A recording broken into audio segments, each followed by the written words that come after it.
नमस्कार। आज के ज़माने में माता-पिता अपने वर्तमान पीढ़ी यानी संतान को एक उत्तम और महान व्यक्ति बनाने के लिए कोई कोरी कसर नहीं छोड़ रहे हैं। उनके पास जितना यथाशक्ति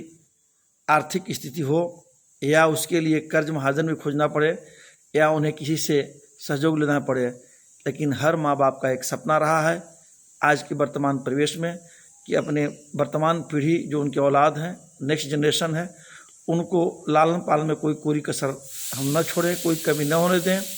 और उनको अपने एक संस्कार दे करके महान व्यक्ति बनाने का काम करें। अब आप समझिए, हर माँ बाप यानी किसी भी वर्ग के हो, किसी भी जाति के हो, किसी भी धर्म के हो, समुदाय के हो, वो अपने औलाद को खूबसूरत, मजबूत, सुदृढ़, सामाजिक, बुद्धिमान और बुद्धिजीवी बनाने के लिए पूरा ताकत से लोग जी तोड़ मेहनत कर रहा है, हृदय से उसमें लगे हुए हैं, श्रम कर रहे हैं और बच्चों को बना रहे हैं। एक तरफ तो माँ बाप कोई कोरी कसर नहीं छोड़ रहे हैं, कोई कमी नहीं कर रहे हैं अपने औलाद को, अपनी पीढ़ी को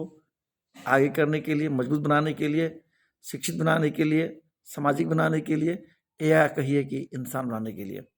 तो दूसरी तरफ वही नेक्स्ट जनरेशन जो वर्तमान की पीढ़ी अभी है, जब वो अपने पैरों पर स्वावलंबन हो रहा है, अपने पैरों पर आत्मनिर्भर हो रहा है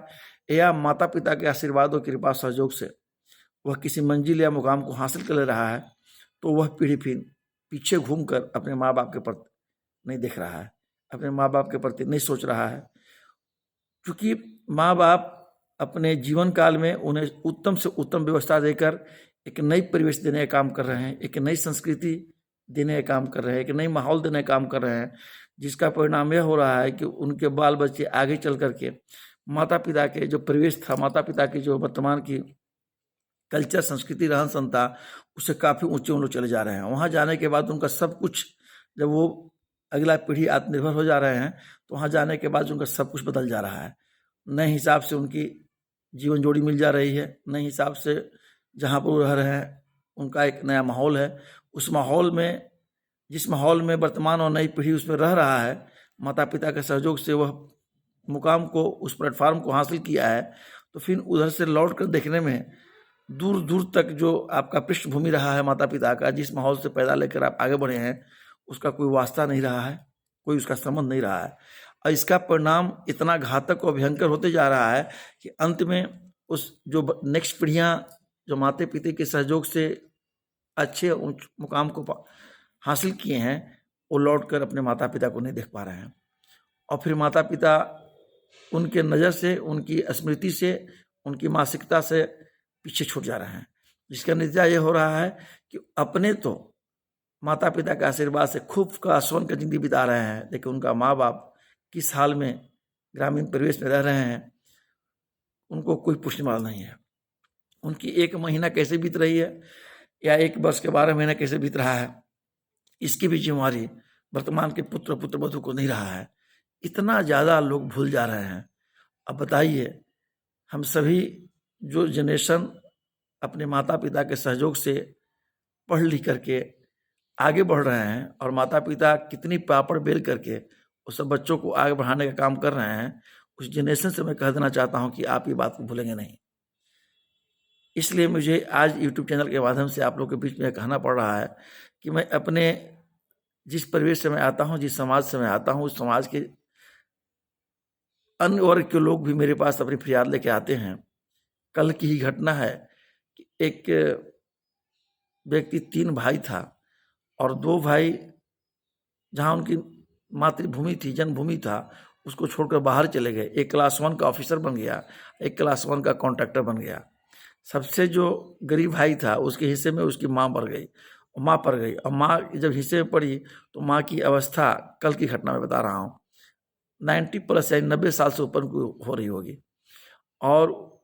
उसी के साथ उनकी एक सगी पागल बहन जो मानसिक रूप से बीमार था, उसको ससुराल वाले छोड़ दिया और ससुराल वाले छोड़ने के बाद उसका पति, मानी जो भाई के हिस्से माँ पड़ा, एक बहन पड़ी, जो ससुराल वाले बहन को छोड़ करके मैके में छोड़ दिया। उसको भी जो क्लास 1 और क्लास 1 का जो एक ऑफिसर है, क्लास 1 का जो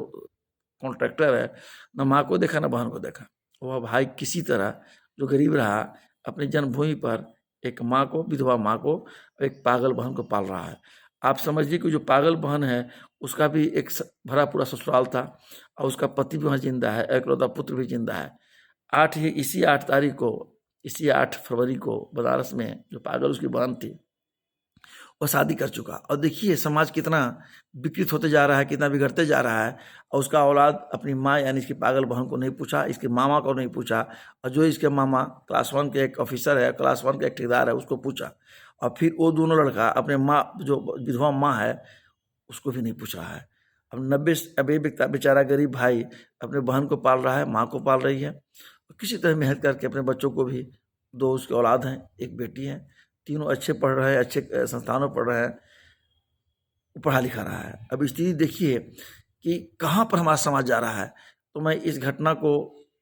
जो आज की जनरेशन है, उसको मैं बता देना चाहता हूँ कि आप जिस मुकाम को हासिल किया है वो अपने बदौलत हासिल नहीं किया है, उसमें माँ बाप का, बड़े बुजुर्गों का कृपा, सहयोग और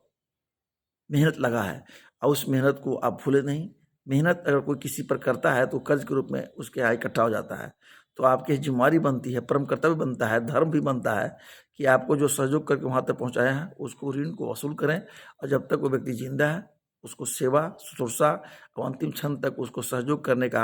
आप काम करें। उसको ऐसे जीवन में कभी महसूस न हो कि हमारे साथ कोई नहीं है। आप कितना बड़ा पद पर चले गए हो, पूरा का पूरा समय अपने माँ बाप को, करने वालों को, जो करके यहाँ तक पहुँचाया है, जिसको आपको एक नए संस्कार दिया है, नई समाज दिया है, नई प्लेटफॉर्म दिया है, और उस प्लेटफॉर्म पर जाकर के आत्मनिर्भर होकर के आप गौरवान्वित महसूस कर रहे हैं। आपकी यह परम कर्तव्य जिम्मेवारी बनती है कि अपने माता पिता को, बड़े बुजुर्ग को, जो आपको करके, मेहनत करके, सहयोग करके और अपनी पेट काट करके, अपनी दीन दशा काट करके, अपनी रोज दिनचर्या का मजदूरी और अपने शौक को काट करके आपको यहाँ तक पहुँचाया है। आप भी अंतिम क्षण तक, जब तक उनके प्राण और शरीर एक साथ रहे, आपको पूरा का पूरा सहयोग और सेवा करने का यह जिम्मेवारी बनती है। मैं यही आशा और उम्मीद करता हूँ कि यूट्यूब चैनल के माध्यम से जो माता पिता अपने बच्चों को आगे बढ़ा दे रहे हैं, आगे बढ़ाकर संतोष कर ले रहे हैं, माता पिता को मैं एक आग्रह कर रहा हूँ कि आपकी भी जिम्मेवारी बनती है कि उस